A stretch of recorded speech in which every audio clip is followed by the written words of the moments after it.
안녕하세요. 윈드미어 부동산의 김현숙입니다. 요즘 부동산 에이전트 커미션을 3%만 줘도 내가 집을 팔 수 있는 거 아니에요? 하면서 문의 전화를 해오시는 분들이 많으세요. 그런데 온라인에 보면 부동산 에이전트 커미션에 대해서 잘못된 정보를 올리는 분들이 많으셔서 거기에 대해서 좀 더 정확한 정보를 알려드리도록 하겠습니다. 예, 온라인에 보면은 뭐 한인 미디어들이 여러 가지 부동산 중개 수수료에 대한 정보를 올리고 있는데 여기를 보면은 집 팔 때 내는 중개 수수료 절반으로 줄어든다라고 크게 이렇게 타이틀에 올린 미디어도 있고, 또 여기에서는 주택 매매 시 6% 커미션 굿바이 하고 올린 이런 뉴스 미디어도 있어요. 그래서 제가 할인들이 많이 들어가는 어떤 사이트에 올라온 댓글을 한번 봤더니 어떤 분은 셀러들은 더 이상 바이어 측 에이전트에 커미션을 주지 않고도 집을 팔 수 있다라고 하시는 분이 이렇게 댓글을 올리셨고, 또 다른 분은 아마 바이어 입장이었던 것 같아요. 이분들은 바이어 에이전트는 별로 하는 일도 없는데 집 두세 개 보여주고 오퍼 쓰고 하는데 하는 일도 없으면서 몇만 불씩 커미션을 가져가니까 나는 차라리 바이어 에이전트를 빼고 리스팅 에이전트하고 직접 연결을 해서 좀 더 집을 싸게 커미션을 주지 않고 살 수 있다라고 하는 이런 정보를 올리시는 분들도 계세요. 예, 원래 미국에서 부동산 에이전트 커미션 시스템은 셀러가 6%를 셀러 주머니에서 내면은 그거를 리스팅 에이전트와 바이어 에이전트가 이렇게 나눠 갖는 이런 시스템이었어요. 그런데 지난 8월에서부터 부동산 중개인 협회의 세틀먼트가 된 이후로부터는 이 셀러는 리스팅 에이전트하고 계약을 일단 하고 그 다음에 바이어 에이전트는 셀러 에이전트하고 다시 계약을 한다는 얘기예요. 다시 계약을 하는데 이 셀러가 바이어 에이전트한테 줄 수 있는 커미션이 제로일 수도 있고 1%, 2%, 3%이 중에서 하나를 협상을 할 수 있다는 얘기예요. 커미션을 주지 않을 수도 있고 3%를 줄 수도 있고 이것은 전부 협상을 한다는 얘기가 되는 거죠. 미 전국 부동산 중개인 협회 NAR이 소송을 당해가지고 반독점법에 대한 엔티트러스트 소송을 당해가지고 거기에서 세틀먼트를 했어요. 합의를 해서 이 8월 17일부터 규정이 바뀌었는데 그거에 대한 베이직 바름 라인은 스티어링 바이어 에이전트들이 바이어 커미션이 높은 쪽만 집을 보여주는 거 아니냐라고 하는 이런 내용이 담겨 있고, 그 다음에는 셀러가 주는 커미션이 누구한테 얼마가 가는지 하는 거를 투명하게 보여주기 위해서 이 규정이 바뀐 거예요. 자, 그러면 셀러가 바이어 에이전트한테 주는 커미션을 0%서부터 시작해서 3%까지 협상을 할 수 있다는 얘기인데 제가 이 example을 보여드릴게요. 자, 셀러 A의 집이 있고 셀러 B의 집이 있어요. 만약에 셀러의 A의 집이 굉장히 핫한 플레이스, 학군도 좋고 컨디션도 좋고 가격도 좋아서 정말 그 주변에는 거기에 준할 만한 매물들이 없어요. 그래갖고 내놓은 지 만약에 뭐 2, 3일 안에 오퍼가 들어온다. 그러면 이 셀러는 바이어 에이전트 커미션을 제로로 놔도 그 집에는 오퍼가 들어와요. 바이어가 정말 그 집을 사고 싶기 때문에 바이어가 바이어 에이전트한테 커미션을 줘가면서 그 집을 살 수가 있어요. 그런데 이 셀러 B의 집은 가격도 주변 지역보다 높고 컨디션도 안 좋고 학군도 안 좋아요. 그런데 셀러가 0%를 바이어 에이전트한테 준다고 하면 같은 동네에 어떤 집은 2% 준다고 했는데 이 사람은 0% 준다고 했으면 바이어 에이전트들이 여기로 갈까요? 안 가요. 2%인 집으로 가는 거죠. 그래서 이 사람은 바이어들도 많이 집을 보여주지 않고 오퍼도 안 들어오고 30일, 60일 동안 집이 안 팔리는 그런 케이스가 되는 거예요. 그래서 내가 정말 내 집이 핫한 그런 프로퍼티다 그러면은 0%나 1%를 줄 수 있지만 그렇지 않은 경우에는 0%를 1%를 주게 되면 집 파는데 실패하시는 거예요. 그래서 제가 지난 10월 16일에 벨뷰, 시티 오브 벨뷰에 있는 집들 중에서 100만 불에서 200만 불짜리 집 단독주택 last 90 days 동안에 팔린 집, 펜딩된 집 아니면 지금 현재도 매물로 나와 있는 집을 전부 뽑았더니 240채더라고요. 240채에 바이어 에이전트 커미션을 얼마씩 주는가 하는 거를 제가 일일이 손으로 다 데이터를 뽑았어요. 자, 여기 보시면 바이어 에이전트 커미션을 0% 준다는 사람 0, 1% 준다는 셀러도 0예요. 그래서 1% 미만은 하나도 없어요. 자, 2%와 2.25%를 준다라고 하는 집은 20채, 4채. 그래서 토탈 전체의 10%가 2%에서부터 2.5% 미만까지 주도록 되어 있고 2.5% 준다는 집이 167채, 2.75% 준다는 집이 3채. 그래서 요거를 보면 전체의 70%가 2.5%에서 3%까지 준다는 비율이고 3% 준다는 집도 있어요. 3% 주는 집은 31채, 전체 비율의 13%를 나타내고 있어요. 그 다음에 sold unlisted 집은 셀러가 마켓에 집을 올려놓지 않고 바이어를 찾아서 팔아주는 집이니까 요거는 이제 제외시키는 거죠. 그래서 이게 전체적으로 보면은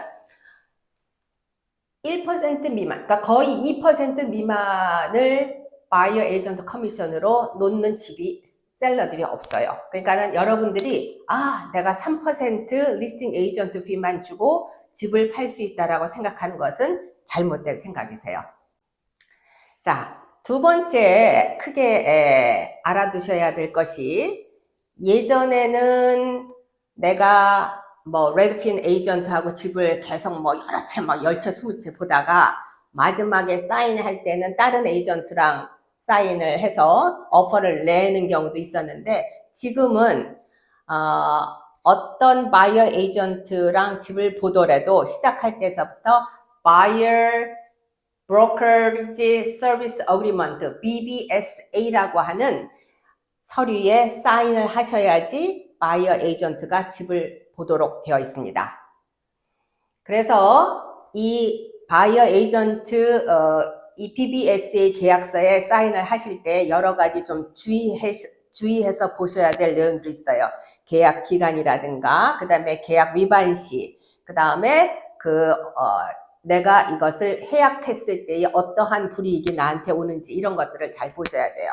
근데 아까 얘기했듯이 이 셀러가 주는 바이어 에이전트 커미션을 협상할 수 있다 그랬죠? 협상할 수 있다 그랬는데 그거를 협상하는 방법을 제가 한번 일러드리도록 할게요. 자, 이 셀러가 바이어 에이전트한테 1% 커미션을 준다라고 계약서에 쓰여졌어요. 그런데 그 집에 오퍼를 넣은 바이어 에이전트는 바이어하고 2.5%의 커미션을 받기로 계약이 돼 있어요. 이거는 누구랑 계약이 돼 있냐면은 바이어하고 돼 있어요. 자, 차이가 1%와 2.5%면은 1.5% 차이죠. 이런 경우에 바이어 에이전트가 셀러에게 너 이 집, 네 집 30일 이상 집이 안 팔렸으니까 1% 말고 이거를 2%로 올려줄래? 셀러가 아이고 30일 만에 오퍼가 들어왔으니까 이 바이어 놓치면 안 되겠네. 그래갖고 오케이 2% 준다라고 사인을 했어요. 그러면 2.5%하고 2%의 차이인 0.5%만 바이어가 내면 돼요. 0.5%. 바이어는 0.5%만 바이어 에이전트한테 주면 돼요. 예, 처음에 말씀드린 대로, 그러면 내가 바이어 에이전트한테 커미션을 주고 나는 다운페이 할 돈도 마련하기 힘들고 또 모기지 이자도 비싼데 내가 바이어 에이전트한테 커미션까지 줘가면서 집을 팔아야 돼?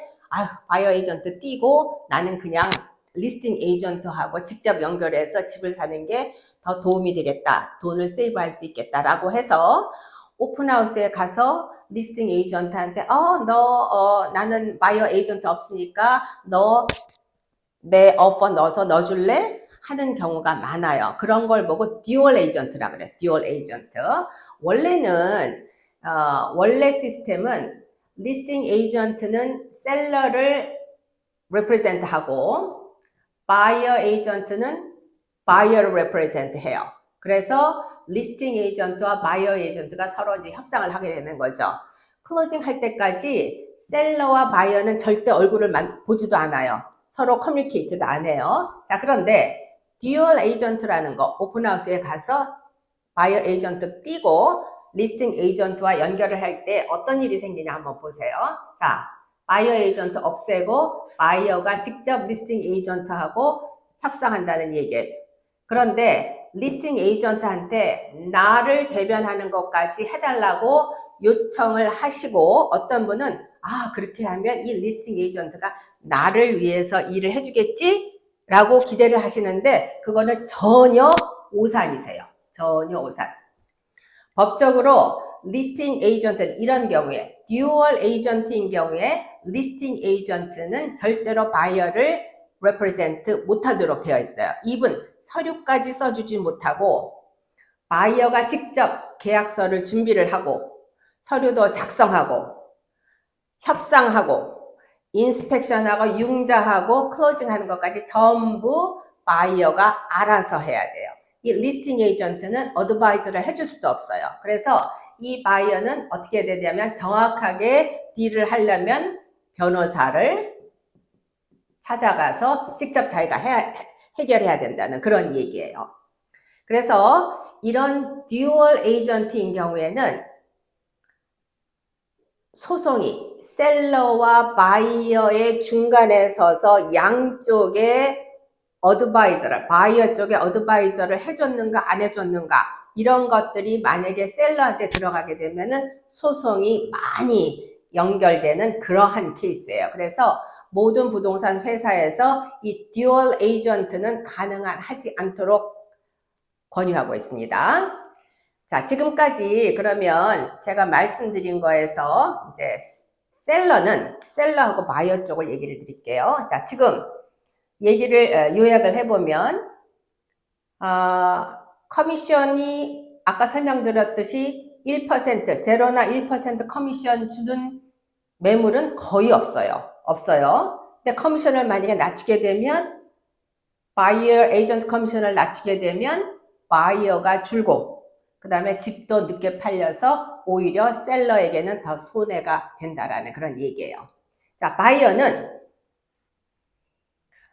바이어 커미션 줘가면서 요즘 집 사기가 쉽지가 않죠. 아까 얘기했듯이 이자도 많이 오르고 다운페이먼트 준비하기도 힘들고 집 가격도 비싸서 그런 바이어가 많지 않다는 얘기예요.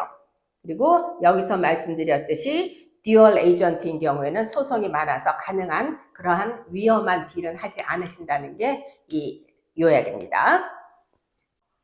자, 바이어 에이전트를 선택을 해서 내가 집을 보기 전에 꼭 계약서에 사인을 하셔야 될 것이 MLS Form 41이라고 하는 양식인데 Buyer Brokerage Service Agreement라는 서류에 꼭 사인을 하셔야 돼요. 여기서 중요하게 보셔야 될 것이 텀이에요. 텀이라는 것은 바이어 에이전트 당신하고 나하고 얼마 동안 계약을 할 것인가. 여기에 디폴트는 60일로 나와 있어요. 근데 이것을 60일로 하셔도 되고 아니면 30일 하신 다음에 연장을 하셔도 되고 그래서 내가 이 바이어 에이전트가 어떻게 일하려는지 잘 모르겠다 그러면 30으로 하셔도 돼요. 자, 그 다음에 에이전시 컨트랙을 맺는데 두 가지가 있어요. 하나는 익스클루시브로 하는 방법이 있고 하나는 non exclusive로 하는 방법이 있어요. 익스클루시브는 60일, 만약에 60일로 사인을 하셨다 그러면 60일 안에 나는 당신 계약한 바이어 에이전트하고만 집을 보고 그 에이전트를 통해서 오퍼를 넣는다는 얘기예요. 대신 non-exclusive 이 계약은 나는 당신만 하고 하는 게 아니고 A 당신만 하는 게 아니고 나는 B하고도 집을 볼 수 있다. 아니면 C하고도 집을 볼 수 있다라고 하는 게 non-exclusive 계약이에요. 그런데 좀 실력이 있고 잘 집을 사주는 에이전트인 경우에는 non-exclusive가 아니면은 사인을 안 하는, 자기가 시간을 소비하지 않기 위해서 익스클루시브 아니면 안 받는 에이전트들이 많아요. 그걸로 고려하시면 되고, 자, 아까 말씀드렸듯이 듀얼 에이전트, 오픈하우스에 가서 바이어 에이전트 빼고 리스팅 에이전트한테 가서 내가 너를 통해서 집을 살 테니까 커미션도 세이브하고 집값도 좀 싸게 살 수 있다라는 생각에서 하는 경우에는 여기에 쓰여져 있어요. 절대로 리스팅 에이전트는 바이어 에이전트한테 어드바이즈를 해줄 수 없다라는 얘기죠.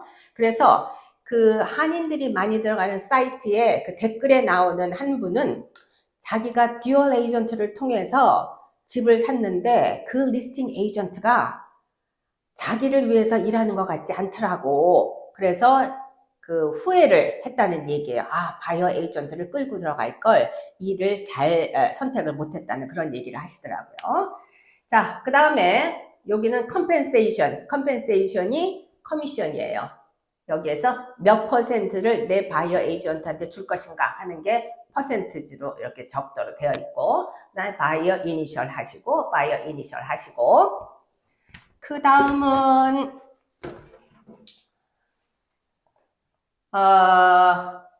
여기에서 중요한 거 컴펜세이션 텀이에요. 컴펜세이션 텀. 아까 60일 동안 저랑 이제 A 바이어 에이전트하고 계약을 했으면 60일 안에 그분하고만 집을 보고 그분 통해서 오퍼를 넣는데, 자, 바이어 에이전트 A 예를 들자면 10월 15일 날 이 사람하고 60일 계약이 끝났어요.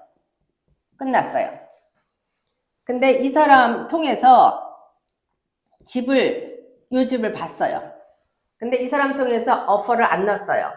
그런데 지금 이 사람이 여기에서 compensation after expiration date는 내가 10월 15일서부터 60일 이후에 그러면은 12월 15일이죠. 이때에 B 에이전트랑 집을 보러 다니면서 여기에다가 오퍼를 낼 경우에는 60일에 낼 경우에는 커미션을 바이어 에이전트 커미션을 A에게도 줘야 되고 B에게도 줘야 된다는 얘기예요. 바이어 에이전트 커미션 여기도 10,000불 줘야 된다면 여기도 똑같이 10,000불 줘야 된다는 얘기예요. 그래서 상당히 요거에 대해서는 주의를 하셔야 돼요.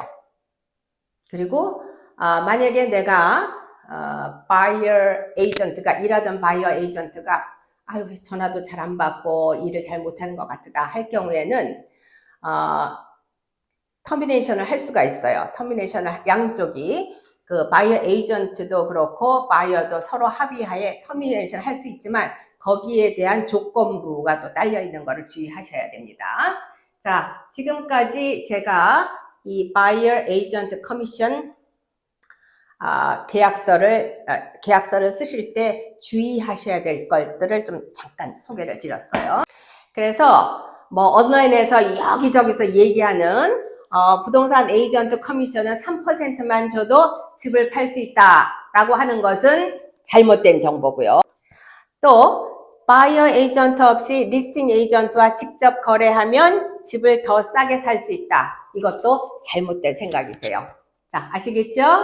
예, 그러면 다음 영상에서 제가 보다 좀 정확한 정보를 알려드리도록 하겠습니다. 윈드미어 부동산의 김현숙이었어요. 감사합니다.